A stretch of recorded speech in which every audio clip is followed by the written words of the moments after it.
Phone tapping కేసులో మాజీ MP Santosh రావు విచారణ ముగిసింది. ఫోన్ ట్యాపింగ్ పై సంతోష్ను ప్రశ్నించారు సిట్ ఆఫీసర్లు. అయితే విచారణ కూల్గా జరిగిందని తెలిపారు మాజీ ఎంపీ సంతోష్ రావు.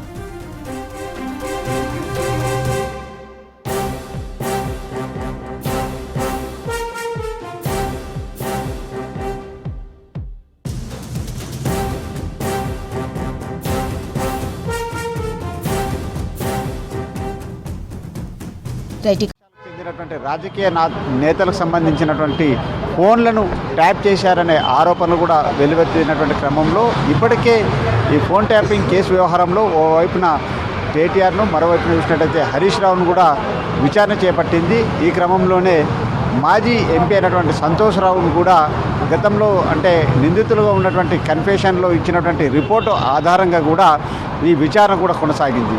మొత్తం మీద చూసినట్టయితే గతంలో బీఆర్ఎస్ ప్రభుత్వ హయాంలో 2022 సంబంధించిన సంవత్సరంలో ఏదైతే ఎమ్మెల్యేలకు కొనుగోలుకు సంబంధించినటువంటి వ్యవహారంలో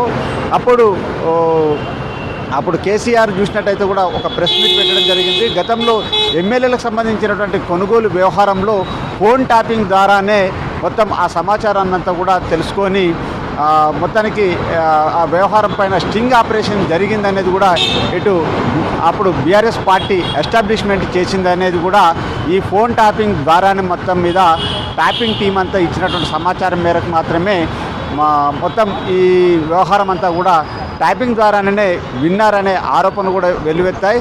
దానికి సంబంధించినటువంటి ఎవిడెన్సులు కావచ్చు, దానికి సంబంధించినటువంటి ట్రాక్ రికార్డు, అదేవిధంగా లొకేషన్లను ఆధారంగా కూడా ఇటు సంతోష్ రావును విచారించినట్టుగాను ఒక సమాచారం అందుతుంది. మరోవైపున చూసినట్టయితే కూడా గత బీఆర్ఎస్ ప్రభుత్వంలో బైపోల్ ఎలక్షన్లు కావచ్చు, అదేవిధంగా 2023 అసెంబ్లీకి సంబంధించినటువంటి వ్యవహారాలలో కూడా ప్రత్యర్థి రాజకీయ పార్టీలను కూడా పూర్తిగా నిర్వీర్యం చేసేలాగా వాళ్ళ యొక్క ఫోన్లను టార్గెట్గా చేసి కూడా ఫోన్లను ట్యాపింగ్ చేయించారనే ఆరోపణలు వెల్లువెత్తినటువంటి క్రమంలో కూడా అప్పుడు బీఆర్ఎస్ ప్రభుత్వ హయాంలో కీలకంగా వ్యవహరించినటువంటి మంత్రులతో పాటుగాను మాజీ ఎంపీ అయినటువంటి సంతోష్ రావును కూడా మొత్తానికి కాల్ ఇంటరప్షన్, అదేవిధంగా CDR డాటా ఆధారంగా కూడా విచారణ చేపట్టింది. దాంతోపాటుగాను కవిత అంటే ఎమ్మెల్సీ కవిత అయినటువంటి అలా భర్త అయినటువంటి అనిల్కి సంబంధించినటువంటి ఫోన్ కూడా ట్యాపింగ్ జరిగిందనే ఆరోపణలు కూడా వెల్లువెత్తినటువంటి క్రమంలో ఆ దిశగా కూడా మరి ఇప్పుడు ప్రస్తుతం తెలంగాణ జాగృతికి సంబంధించినటువంటి వ్యవహారాలు నడుపుతున్నటువంటి కవిత భర్త అయినటువంటి అనిల్కి సంబంధించినటువంటి తన ఫోన్ కూడా ట్యాపింగ్ అయ్యిందనే విషయాన్ని కూడా ఇటు ఆమె ఆరోపించినటువంటి క్రమంలో ఇదే సీక్వెల్లో కూడా స్పెషల్ ఇన్వెస్టిగేషన్ టీం అనిల్కి సంబంధించినటువంటి CDR సంబంధించినటువంటి రికార్డు కావచ్చు, కవితకు సంబంధించినటువంటి ఫోన్లు కావచ్చు, కవితకు సంబంధించినటువంటి అనుచరగణం సంబంధించినటువంటి ఫోన్లు ట్యాప్ అయ్యాయనే ఆరోపణల క్రమంలో కూడా వాటికి సంబంధించినటువంటి విషయాలపైన కూడా సుదీర్ఘంగా సిట్ విచారించినట్టుగా తెలుస్తూ ఉంది. గతంలో ఏదైతే వివిధ సంబంధించినటువంటి రాజకీయాలు కావచ్చు, వివిధ బిజినెస్ మ్యాన్లకు సంబంధించినటువంటి వ్యవహారంలో పోలీసుల చేత బెదిరింపులకు పాల్పడి ఆ తర్వాత ఎలక్ట్రో బాండ్లకు సంబంధించినటువంటి వాటిని కూడా పెద్ద ఎత్తున పార్టీకి సంబంధించి విరాళాలు రాయించడంలో కూడా ఎంపీ సంతోష్ రావు ప్రమేయం కొనసాగిందనే వ్యవహారాలపైన కూడా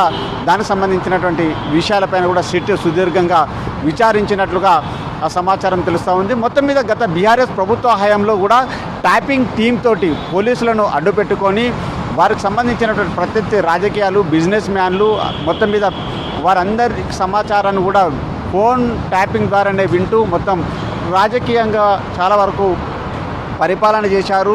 మొత్తానికి ఇదంతా కూడా రాజ్యాంగ విరుద్ధం. ఫోన్ ట్యాపింగ్ అనేది కూడా చాలా వరకు ఇది కేంద్ర రాష్ట్ర ప్రభుత్వాలు మొత్తం చూసినట్టయితే కూడా నక్సలైట్లు కావచ్చు, ఏదైనా ఉగ్రవాద సంబంధించినటువంటి సమాచారాన్ని సేకరించేందుకు మాత్రమే స్పెషల్ SIBకి సంబంధించినటువంటి వాటిని మాత్రమే వినియోగిస్తారు. కానీ SIBకి సంబంధించినటువంటి మాజీ చీఫ్గా ఉన్నటువంటి ప్రభాకర్ రావును అడ్డుపెట్టుకొని ఒక ప్రత్యేకమైనటువంటి టీంని ఏర్పాటు చేసి ప్రతిపక్షాలకు చెందినటువంటి పార్టీలను నిర్వీర్యం చేసే విధంగా కూడా ఫోన్ ట్యాపింగ్ జరిగిందనే ఆరోపణలు వెల్లువెత్తినటువంటి క్రమంలో దానికి సంబంధించినటువంటి మొత్తం ఎవిడెన్స్ అన్నిటి కూడా బయటపడేటువంటి క్రమంలో 2023లో ట్యాపింగ్ టీంలో ప్రధాన కీలకంగా వ్యవహరించినటువంటి ప్రణీత్ రావు వాటికి సంబంధించినటువంటి ఎవిడెన్స్లను అన్నిటిని కూడా ధ్వంసం చేసినప్పటికీ కూడా వాటిని అన్నిటిని మళ్ళీ రిట్రీవ్ చేస్తూ చాలా వరకు ఫోరెన్సిక్ సంబంధించినటువంటి ల్యాబొరేటరీ ద్వారా కూడా కీలకమైనటువంటి సమాచారాన్ని కూడా సేకరించినటువంటి సిట్ బృందము మొత్తం ఏదైతే బాటమ్ టు టాప్ వరకు కూడా మొత్తం ఇందులో ఉన్నటువంటి కన్ఫెషన్ రిపోర్టు ఆధారంగా కూడా కొంతమంది నిందితులు ఇచ్చిన సమాచారం కావచ్చు, అదేవిధంగా సాక్షులుగా ఉన్నవాళ్ళు, అదేవిధంగా ఆరోపణలు ఎదుర్కొంటున్నటువంటి రాజకీయ నేతలకు సంబంధించినటువంటి వారి యొక్క స్టేట్మెంటు రికార్డ్ చేయడం జరుగుతూ ఉంది. మొత్తం ఈ క్రమంలో కూడా మొత్తం చిన్న స్థాయి నుంచి మొదలుకుంటే కూడా ఇందులో ఉన్నటువంటి పెద్ద స్థాయికి సంబంధించినటువంటి రాజకీయ నేతలందరూ కూడా స్వపక్షం సంబంధించి కావచ్చు, విపక్షాల పార్టీలకు సంబంధించినటువంటి వాళ్ళంతా కూడా పెద్ద ఎత్తున సిట్టు ముందు కూడా ఒక్కొక్కరుగా హాజరవుతూ ఉన్నారు. వారికి సంబంధించినటువంటి సిట్ అడిగినటువంటి ప్రశ్నలకు జవాబు చెప్తున్నారు.